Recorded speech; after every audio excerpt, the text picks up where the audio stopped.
Most definitely. Camp has been going very well. I'm proud of myself. I've had much growth I've had over this camp. And a lot of the guys that's been stepping up and playing as well. The defense looks a lot faster. We got to know what we're doing. Everybody's out there making plays left and right. And the offense is still rolling. Nothing has stopped. And I'm proud to see where this team is going. And I'm excited to see what we take off the season. Terry, answer, you go ahead, and then we'll just finish up. Evan, you just roll out all the questions you guys got. All right, hey, first thing, welcome back. Good to see you again, my brother. Most definitely. First of all, is there a reason why you did the number change? And two, as a leader on this team, I know last year was a difficult season in a difficult round. What do you say to your guys to make them play at a high level day in and day out and help them have that amnesia like you need on defense? Okay, yeah, the number change really just came from, like I stated before, I'm just having fun this season. When Coach Silverfield asked if we wanted to have any changes to our numbers, I took the opportunity to just ask for number one. And I just felt like this is my last year. I have one more chance to get everything right that I want to do and then go from there in my career.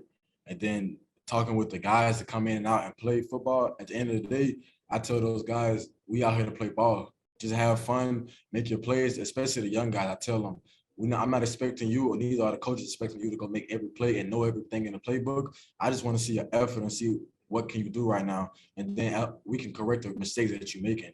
And then the older guys, the mentality that was already there. It's just we learned, like I said, we learned the defense and we're a lot faster. And so now the plays are being made, the instincts that's there within our playmaking skills are coming alive. And I'm just telling the guys, like I said before, just keep having fun and just keep being you and flying around the field.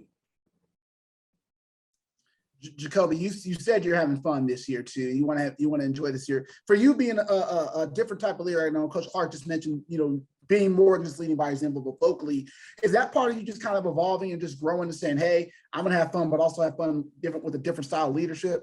Most definitely, yeah. Like you said, Coach Clark said, I'm more of a lead by example type guy, but I took on the role of being more vocal because I did realize I need to be more vocal with the guys and just talk more, because at the end of the day, we do need leaders to step up on the defense and in the back end. So why not take on that responsibility and just be vocal with the guys and tell them, hey, you made a mistake, but let's bounce back from the mistake and we'll fix it later. Or encouraging the guys like, hey, keep making plays. I'm proud of you. I like what you're doing out there, so they can keep that confidence rolling.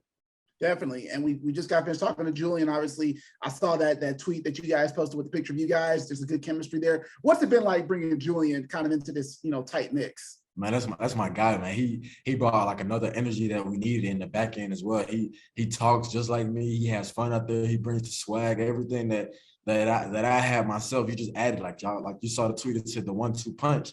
So you see both of us on the field together, just know something exciting about to happen. Is it fun, kind of like how you guys quickly meshed, because he did come in the spring? You've been here for a while, but is it surprising how you guys have meshed so quickly? I won't even say that it's surprising. It was easy. Once he got comfortable and I got comfortable with him and we got on the field together and just got to working out together, it was like we both liked the same things. It was crazy. We liked the same music. We were into a lot of the same stuff. So I was like, yeah, this is my guy. And once we started talking more and getting on the field, it was really easy just to realize where our mentality was and what we wanted on the field. It was just alike. Definitely. And last thing for me, I know you were one of the guys who talked about some NIL stuff, and I saw, I think, one of your posts on Instagram about it a little bit. Kind of, if you will, I think one of them was about mental wellness. I think why was that so important to you to kind of, partner with something with that? Obviously, as an athlete, we know mental wellness is something that's been talked about lately this summer with the Olympics and beyond, I know. Definitely. Just like you said, mental wellness is a big thing within athletes. There's a lot of pressure on us every day to come in and do our job that a lot of people don't even see. And so just outside of sports, we still live regular lives and we have emotions and we do feel certain ways about certain topics and just things going on in our life. And I did want to be one of the first athletes to be an advocate for mental wellness out here in the world, because even though it's been talked about a lot, it's not really proposed as much into the athletes as you think it would be. Hey, one more for me. I got a quick one. Memphis has a history of it being like more of a brotherhood than a team, or more like a family. What do you do as a member of this team for the last, umpteen years for the younger guys to keep that tradition going, to make sure that when times get tough, you're able to pick each other up in those rough times? Most definitely. First off, when all the young guys first got into Memphis, I invited a lot of the guys to my house. And told them they just come hang out with me. I wanted to get to know who I was around. Once they all got comfortable with me, I could see who I'm dealing with on a day-to-day basis. And once you understand who you're dealing with, you can understand how to talk to them and lead those guys. Because some guys come from different backgrounds, as we all know that. So knowing from where their backgrounds, just knowing how they are emotionally, and when they get on the field, it makes a lot of things to be able to mesh with them and just be on the field. Because once you know your teammates, you can play together very well. Wrap us up, Evan.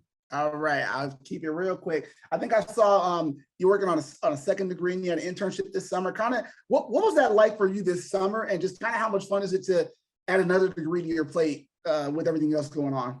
It's definitely fun. You know, I got proposed the idea to just go ahead and get my second degree, because why not? I came back for another year, but why not continue my education and have another degree under my name? And the internship was very well worth it. I got to do some stuff with some of the guys and within my my major, and just talk to a couple guys around in the city as well. I got to be able to hang out with some of the people I worked with and just make connections in the city that I didn't already have. And like you said, I got another degree. So that was the biggest thing for me. My education, my mom always preached that to me, get your education. So now I have 2 degrees under my name, and I can't be happy.